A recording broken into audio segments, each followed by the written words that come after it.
আজকের এই প্রেস কনফারেন্সে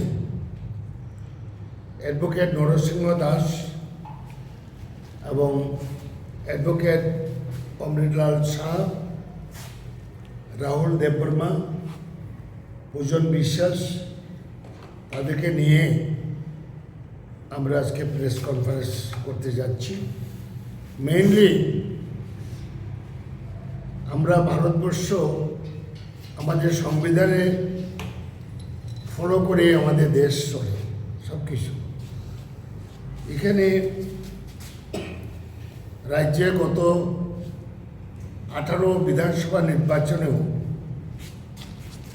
বিজেপির একজন ক্যান্ডিডেট টিঙ্কু রায় প্রথমতলা কর্তৃতে বিধানসভায় বিজেপির ক্যান্ডিডেট দাঁড়িয়েছিল। সেখানে ও দেখেছি তার এফিডেভিটের মধ্যে উনি অসত্য তথ্য দিয়েছেন। তারপরে 2023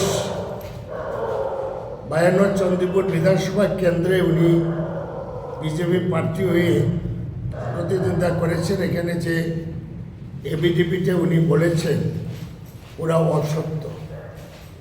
ওনার নিয়ম আছে যে কোনো যদি মামলা মোকদ্দমা থাকে কোনো ব্যক্তির বিরুদ্ধে, এটা এফিডেভিটে বর্ণনা করতে হয়। এরপরে কোনো ক্রিমিনাল কেস থাকে এটাও বলতে হয়। কিন্তু দেখা যায় ওই টিঙ্কু রায় বর্তমান মিনিস্টার, উনি দুটোটাই উনি মেনশন করেনি, যার জন্য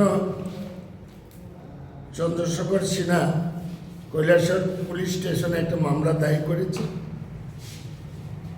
এসপিকে দেওয়া হয়েছে ঊনকোটি ডিস্ট্রিক্টের, এবং অনেক কাগজপত্র তারা চেয়ে নিয়েছে, কাগজপত্র জমা দেওয়া হয়েছে, কিন্তু কেসটা এখনও রেজিস্ট্রি হয়নি। এই বিষয়ে যিনি মুখ্য ভূমিকা নিয়েছেন আইনজ্ঞ নরসিংহ দাস